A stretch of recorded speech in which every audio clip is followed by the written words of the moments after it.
नमस्कार, मैं हूं आशुतोष त्रिपाठी। चाइना के साथ भारत का टकराव हुआ, गलवान घाटी की जो घटना हुई, उसके बाद भारत सरकार ने एक एक बार करके करीब 118 मोबाइल एप्लीकेशन जो चाइना की थी उसे प्रतिबंधित कर दिया।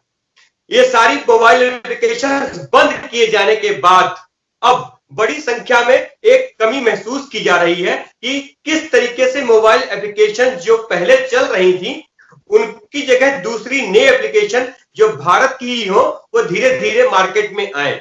जो सबसे बड़ा एक गेम था, यानी कि जो काफी लोकप्रिय गेम था पबजी, वह भी चाइना का था, वह भी बंद कर दिया गया है। बड़ी संख्या में इसके सब्सक्राइबर थे, काफी ये देखा जाता था और खेला जाता था। अब भारत में पबजी का तोड़, यानी पबजी की तरह बिल्कुल 4G एक मोबाइल गेम आने वाला है और नवंबर में इसकी लॉन्चिंग है। जो कंपनी इसे बना रही है एनकोर, वो बेंगलोर की है और बेंगलोर की इस कंपनी ने अभी दशहरे पे ही जो सुपरस्टार बॉलीवुड स्टार अक्षय कुमार हैं उनके मार्फत टीजर भी लॉन्च करा दिया है। बेहतरीन टीजर है और शुद्ध रूप से भारतीय सेना के शूरवीरों पर आधारित टीजर है। किस तरीके से भारतीय जवान बहादुरी के संग लड़ाई लड़ते हैं, सीमा पर दुश्मनों के छक्के छुड़ाते हैं, सभी कुछ इस गेम में दिखाया गया है। और आगे क्या होगा इस गेम में, किस तरीके से चीजें आएंगी, हालांकि अभी ये लॉन्च नहीं हुआ है, ऐसे में बहुत कुछ साफ नहीं है, लेकिन फिर भी इसको समझने के लिए आज हम जुड़ रहे हैं डिजिटल मार्केटिंग के एक्सपर्ट और IIM बेंगलुरु की प्रोफेसर सीमा गुप्ता जी से। प्रोफेसर सीमा जी, बहुत बहुत स्वागत है आपका। नमस्कार। नमस्कार आशुतोष जी, मेरा सौभाग्य है आपसे जुड़ने के लिए। जी जी प्रोफेसर सीमा जी, जिस तरीके से 4G मार्केट में आ गया है, अक्षय कुमार ने उसका टीजर लॉन्च कर दिया है, क्या कुछ समझ पाई हैं आप इस गेम में? चूंकि आप डिजिटल वर्ल्ड की एक्सपर्ट हैं, तो बताइए कि इस गेम को लेके क्या समझा है आपने और किस तरीके से भारत में छाएगा या इसका क्या असर होगा? जी सीमा जी। 4G गेम एक बहुत ही अच्छा आइडिया है, क्योंकि इसमें ना जो सेंटिमेंट था कि गलवान वैली में जिस तरह से इंडिया का चाइना के साथ क्लैश हुआ, तो वो ही बैकग्राउंड को जो फर्स्ट गेम लॉन्च हो रहा है उसमें डाला है। तो इसमें गेम में दिखा रहे हैं कि कैसे इंडियन सोल्जर्स बॉर्डर पे हमारी रक्षा करते हैं और उनको किन किन सिचुएशंस का सामना करना पड़ता है और क्या डिसीजंस लेने पड़ते हैं। तो वो सारी चीजें आम जनता और स्पेशली यूथ वो उन चीजों को, सिचुएशन को, चैलेंजेस को समझ पाएगा और जो करंट सेंटिमेंट है उसको पूरा टैप करते हुए ये गेम बनाया है। तो मेरे हिसाब से ये बहुत ही अच्छी मार्केटिंग स्ट्रेटेजी है, क्योंकि एक वैक्यूम पैदा हो गया है जी। क्योंकि पबजी बैन हो गया और ऑलरेडी उसके 50 मिलियन एक्टिव यूजर्स थे, जो कि एक बहुत ही बड़ा नंबर होता है। तो वो लोगों के पास अभी कोई गेम नहीं है खेलने को, तो एक वैक्यूम जो पैदा हुआ, उस वैक्यूम को बहुत अच्छा मौका है कि कोई इंडियन गेम उसको केटर करे। तो 4G एक अच्छा आइडिया है, सेंटिमेंट को यूज कर रहा है, बैकड्रॉप है सोल्जर्स का और PM का जो आत्मनिर्भर कैंपेन है उससे भी रेजोनेट करता है, क्योंकि अभी टाइम है हम डिजिटल इकोनॉमी में इंडियन प्रोडक्ट्स को, इंडियन एप्स को बढ़ावा दें। तो काफी एक्साइटिंग है। बस चैलेंज ये है कि पबजी में बहुत ही ज्यादा हुक था, तो लोग एकदम दीवाने थे क्योंकि उनको डेली डेली वो खेलना था और बहुत ही एडिक्शन टाइप का हो गया था। तो गेम की डिजाइन बहुत ही कंज्यूमर साइकोलॉजी को लेके बनाई गई थी, क्योंकि वो गेम किसी भी डिवाइस से खेल सकते हैं। ऐसा नहीं है कि वो गेम खेलने के लिए आपको हाई एंड लैपटॉप चाहिए या बहुत ही आईफोन या हाई एंड मोबाइल डिवाइस चाहिए। तो जो इंडियन यूथ है ना, जो मासेस, तो वो एक नॉर्मल डिवाइस से भी उस गेम को खेल सकते हैं। जी। और मतलब एक उसकी गेम की एक सोच में एक इनोवेशन था, उसमें था कि जैसे आप 100 लोगों के बीच में पहुंच जाएं और उस से लास्ट मैन स्टैंडिंग होगा वही विनर होगा।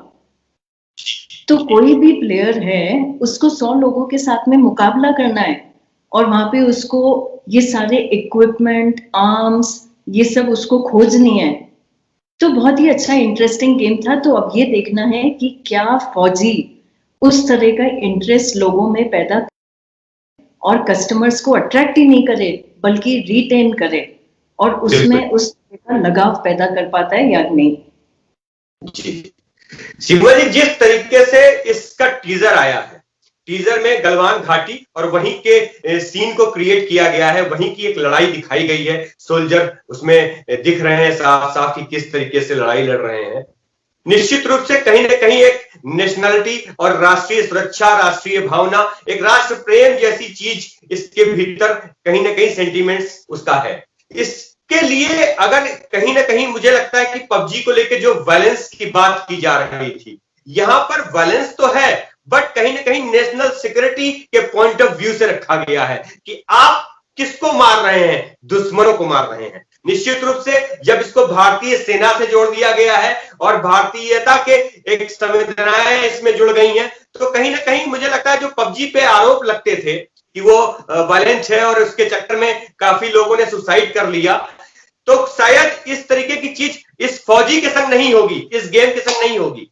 जी जी बिल्कुल। सो पबजी पे एक बहुत बड़ा एक्यूजेशन था कि उसमें वायलेंस बहुत ज्यादा है और बिकॉज ये अडिक्टिव गेम है तो लोगों को मेंटल हेल्थ इश्यूज हो सकते थे और कुछ केसेस भी आए कि यूथ ने सुसाइड कर लिया। तो पेरेंट्स उसके अगेंस्ट हो गए थे क्योंकि वो अपने बच्चों को पबजी से दूर रखना चाहते थे। लेकिन अब फौजी आया है लेकिन उसका सेंटिमेंट अलग है और थोड़ा रियलिस्टिक भी हो सकता है क्योंकि ये सोल्जर्स की सिचुएशन पे बेस्ड है और रियल लाइफ हमेशा थोड़ी ड्रामेटिक कम होती है एज कंपेयर टू फिक्शन।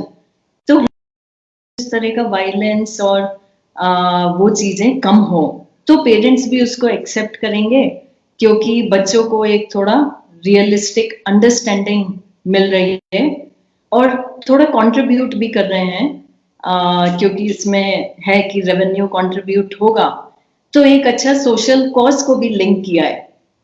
जी जी तो उससे भी अडॉप्शन बढ़ने की उम्मीद है। जी। जिस तरीके से मैडम इस पे ये बात कही गई है कि ये एक तरीके से स्टार्टअप है और भारतीय परिवेश में बनाया गया पूरा ये गेम है और जो भी रेवेन्यू आएगा उसका पूरा का पूरा जो 20% हिस्सा है वो भारत के वीर ट्रस्ट, जो कहीं ना कहीं भारतीय सैनिकों के परिवारों से जुड़ी एक संस्था है, उनके लिए कल्याण के लिए काम करती है, उसको दिया जाएगा। तो एक भावना भी अच्छी है इस गेम में कि अगर जो बेंगलोर की कंपनी बना रही है उसे बड़ा फायदा होता है तो कहीं ना कहीं 20% के रूप में एक बड़ा हिस्सा जो है इस ट्रस्ट को भी दिया जाएगा ताकि भारतीय सैनिकों के परिवारों को उससे मदद की जा सके। भावना अच्छी है मैडम, लेकिन जो सबसे बड़ी चीज सामने आती है वो ये है कि किस तरीके से बहुत बड़ी फिगर थी 50 मिलियन की। पबजी की जो सब्सक्राइबर्स थे वो एक्टिव सब्सक्राइबर थे वो 50 मिलियन थे। ये भी मल्टी एक्शन और मल्टीप्लेयर गेम है, इसमें भी बड़ी संख्या में लोग जुड़ेंगे और खेलेंगे।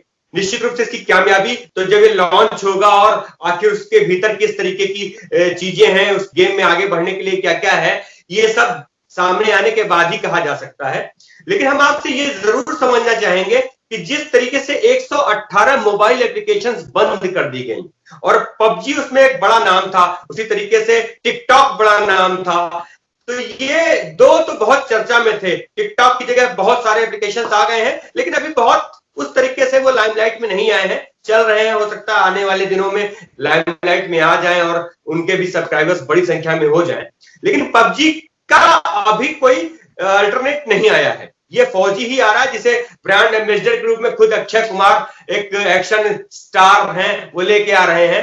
तो ये एक्शन कुमार या अक्षय कुमार को जो इन्होंने अपना एक बनाया है ब्रांड एम्बेसडर, इसके पीछे स्ट्रेटजी क्या लगती है आपको?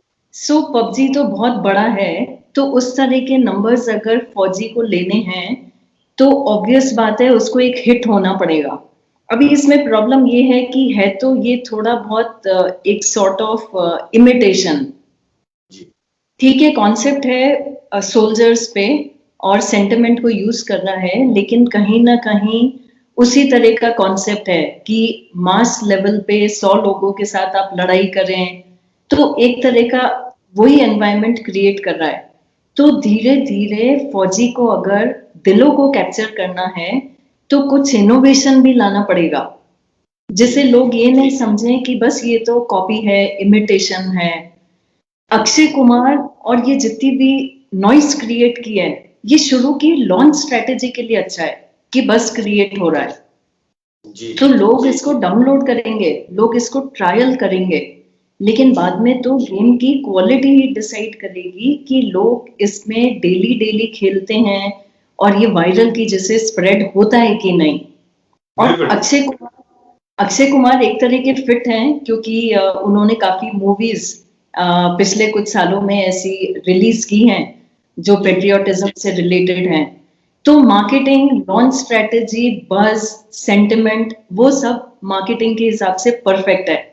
अब प्रोडक्ट की क्वालिटी बताएगी कि वो कितना लंबा रेस का घोड़ा निकलेगा और क्या पबजी को एक्चुअल में मात दे पाएगा कि नहीं। जी जी, जिस तरीके से अक्षय कुमार ने इसे दशहरे के दिन, दशहरा पर्व पे लॉन्च किया इसका टीजर, और बात देश की और देश की सुरक्षा की, और जिस तरीके से इस गेम में भी एक चीज दिखाई गई है कि हम साथ हैं तो जीत सकते हैं, और टीजर में जो चीज दिखाई है सीधे गलवान घाटी को एक पूरा उसका सीन जो है वो गलवान घाटी और एक बोर्ड लगा के गलवान घाटी का उसको शुरू किया गया है। तो कहीं ना कहीं सेंटिमेंट जुड़ेंगे, और जिस तरीके से भारत और चाइना के बीच में सीमा पर जब भी तकरार होती है, भारतीय जो जनमानस है उसके अंदर एक तरीके से आक्रोश और गुस्सा आता है। तो मुझे लगता है कि वो आक्रोश और गुस्सा आने वाले दिनों में जब चाइना और भारत के बीच बॉर्डर पे लड़ाई होगी, इस गेम में लोग निकालेंगे, कहीं ना कहीं खेलेंगे और सोचेंगे कि किस तरीके से हमको मारना है और किस तरीके से दुश्मनों के छक्के छुड़ाने हैं। इस गेम को एक माध्यम जरूर बनाएंगे, देखते हैं आगे क्या होता है। प्रोफेसर सीमा जी, आपने हमें अपना समय दिया और इसकी जानकारी दी, इसके लिए आपका बहुत बहुत धन्यवाद। नमस्कार। धन्यवाद।